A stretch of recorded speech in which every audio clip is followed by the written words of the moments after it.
بسم الله الرحمن الرحيم. اللهم صل وسلم على سيدنا محمد وعلى آله وصحبه أجمعين. تعالوا بقى نعمل صينية كده حلوة، صينية اللمة الحلوة بتاعت أيام زمان وريحة الأكل بتاع أيام زمان.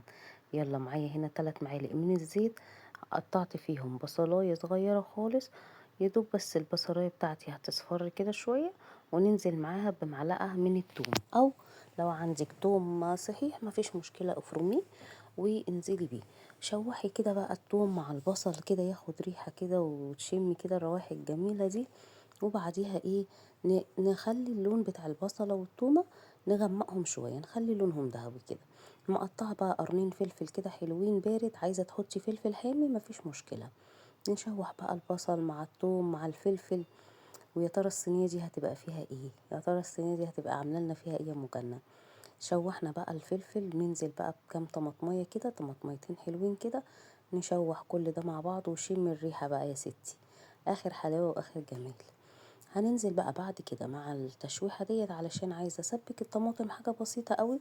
هننزل بحبة من المية، يدوب بس الطماطم تدبل كده وتاخد وتنزل المية بتاعتها كده وتتهري شوية كده في التسوية.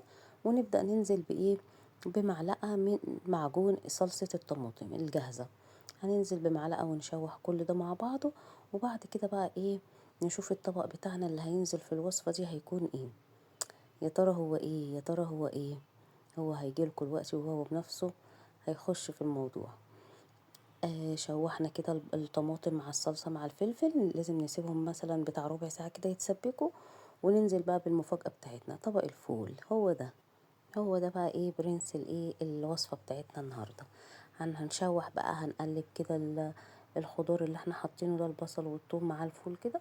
والبهارات بتاعتي حبة صغيرين من الفلفل الاسود، وحبة من الكمون والكزبرة، وحبة من الملح. انا ما زودتش ملح كتير لان انا عندي الثوم كان عليه ملح. ظبطي بقى الملح بتاعك كده مع التوابل ديت. وفي لسه الوصفة بتاعتنا برضو ما خلصتش.